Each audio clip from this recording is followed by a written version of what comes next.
인생은 희극이 비극이고 비극이 희극이라고 했습니다. 좋은 일이라고 생각했던 게 안 좋은 일이 되고 안 좋은 일이라고 생각했던 게 좋은 일이 되더라는 겁니다. 그렇기 때문에 너무 내게 지금 닥친 일에 대해서 너무 서글퍼하거나 너무 서러워하거나 너무 힘들어하지 말자라는 겁니다. 그래도 힘들고 어려워도 살아가는 길이 있다라고 말씀을 감히 드리고 있습니다. 대한민국에는요 양아치들 쓰레기들이 너무 많습니다. 그래서 더 사람을 경계하고 멀리해야 됩니다. 최악의 인간들이 너무도 많죠. 지금 한국이라고 하는 나라는요 점점 엉망이 되어가고 있습니다. 막장이 되어가고 있는 거죠. 영끌한 이들이 이제 쓸 돈이 없어서 대출이 들어막혀서 점점 힘들어하고 곤욕스러워하죠. 그러면 그들이 무슨 짓을 저지르겠습니까? 온갖 이제 크고 작은 범죄의 이제 대상자들이 되는 거죠.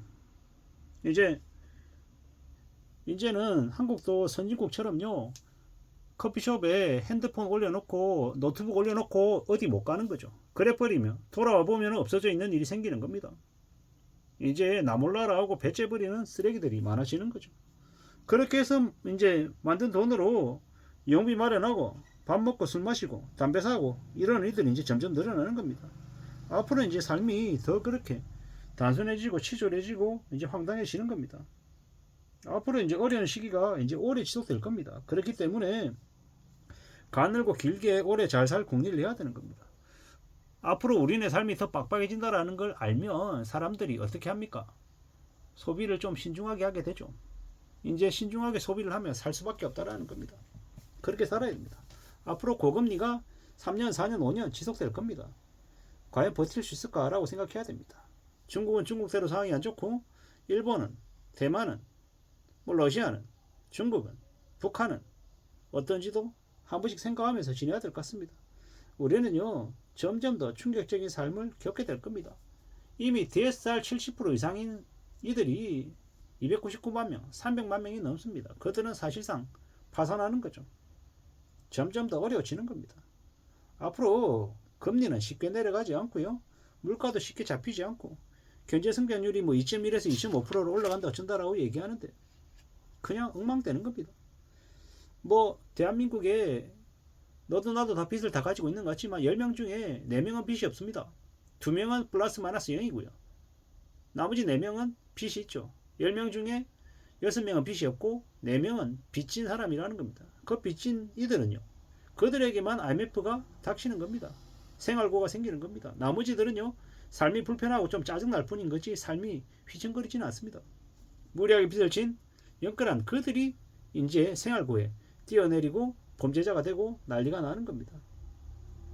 참 무서운 얘기죠. 자영업자들의 이 대출도 엄청나게 많다는데요. 은행들이 다중채무자의 연체를 감당 못한다라고 얘기한답니다. 우리는 이 불편한 현실을 정확하게 내다봐야 됩니다.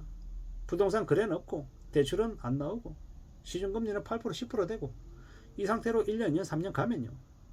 다 무너지는 겁니다. 이게 무섭지만 현실입니다. 앞으로 어떻게 되겠습니까? 앞으로 참 많은 생각들을 하며 살아야 됩니다.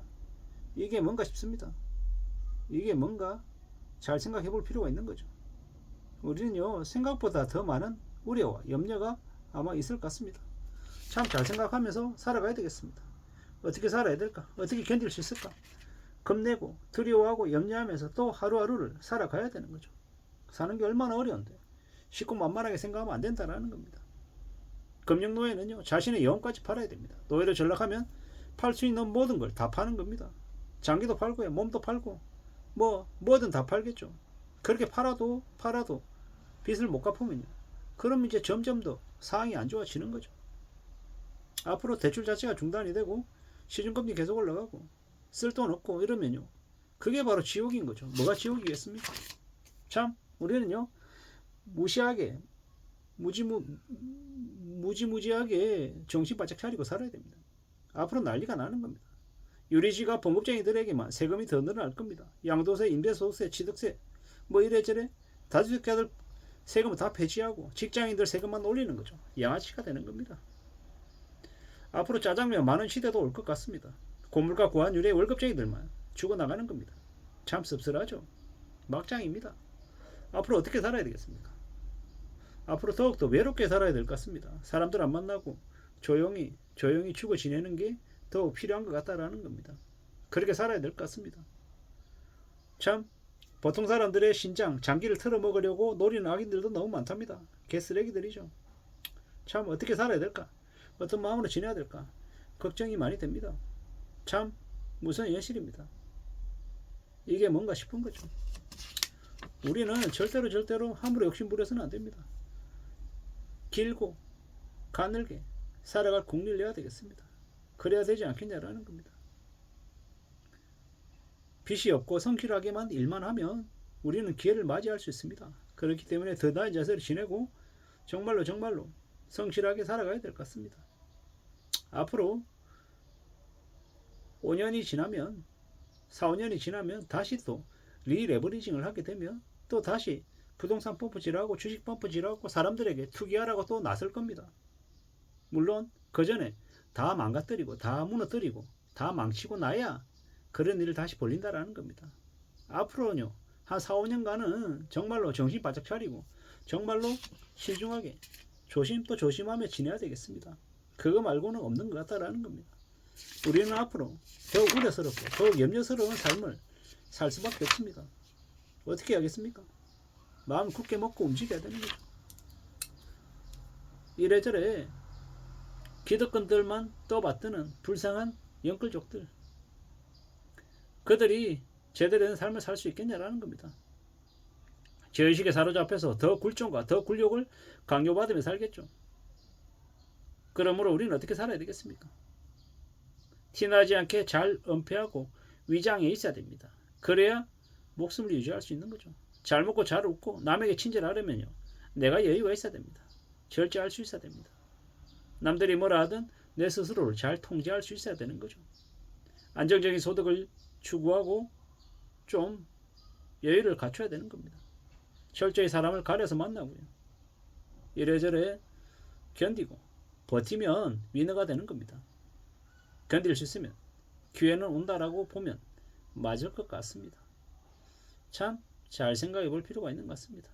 누가 뭐라 해도 우리는 우리의 삶을 지킬 책임이 있는 겁니다. 앞으로 잘 기다려보자라고 말씀드리고 싶습니다. 누가 뭐라 해도 정신을 좀 차려가 보자고요. 천천히 기다리고 또 기다리면 뭔가 길이 열릴 것 같습니다. 낙심하지 말고 힘들고 어려운 상황에 놓여 있다라고 하면 바닥까지 내려가고 나면 다시 시작할 수 있다는 말씀을 감히 드립니다. 그러므로 절대로 포기하지 말라는 말씀을 드리고 싶은 거고요. 우리의 삶이 정말 힘들고 어려울수록 또 내려가면 또 내려간 대로 또 정하고 또 다시 살아갈 수 있으니 절대로 포기하지 마시란 말씀을 드리며 마치려 합니다. 감사합니다.